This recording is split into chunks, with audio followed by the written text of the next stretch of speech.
পাকিস্তানের করাচি বন্দর থেকে কন্টেইনার পণ্য নিয়ে দ্বিতীয়বারের মতো চট্টগ্রাম বন্দরের বহিনোঙরে পৌঁছেছে সেই জাহাজ। নির্ধারিত সময়ের একদিন পর শনিবার বিকেল 5টার দিকে এমভি ইউয়ান জিয়াং ফা ঝং নামের কন্টেইনার জাহাজ বন্দরে পৌঁছায়।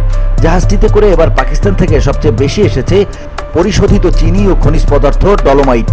পাকিস্তানের করাচি বন্দরের সঙ্গে চট্টগ্রামের সরাসরি কন্টেইনার জাহাজ যোগাযোগ চালু হয়েছিল গত নভেম্বরের দ্বিতীয় সপ্তাহে।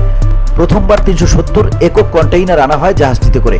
এর মধ্যে পাকিস্তান থেকে আনা হয় 297 একক কন্টেইনার, বাকিগুলো সংযুক্ত আরব আমিরাত থেকে। এবার আমিরাত ও পাকিস্তান থেকে আনা হয়েছে 811 একক কন্টেইনার পণ্য, যার মধ্যে 86%ই পাকিস্তানের।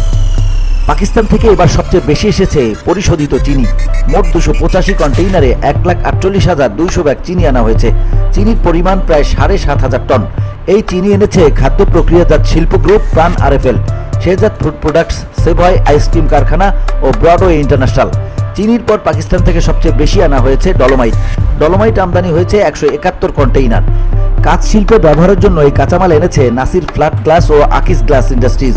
পাকিস্তান থেকে আমদানি হওয়া আরেকটি পণ্য হলো সোডা অ্যাশ। এই পণ্য আমদানি হয়েছে 138 কন্টেইনার।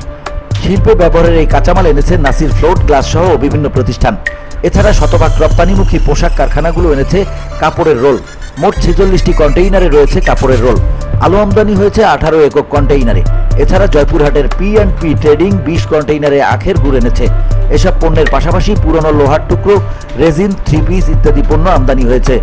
পাকিস্তান ছাড়াও সংযুক্ত আরব আমিরাত থেকে আনা হয়েছে পণ্য। আমিরাত থেকে আনা হয়েছে খাদ্যপণ্য, খেজুর, লুব অয়েল, যন্ত্রাংশ ইত্যাদি। পাকিস্তানের পাশাপাশি আমিরাত থেকেও 10 কন্টেইনার চিনি আমদানি হয়েছে।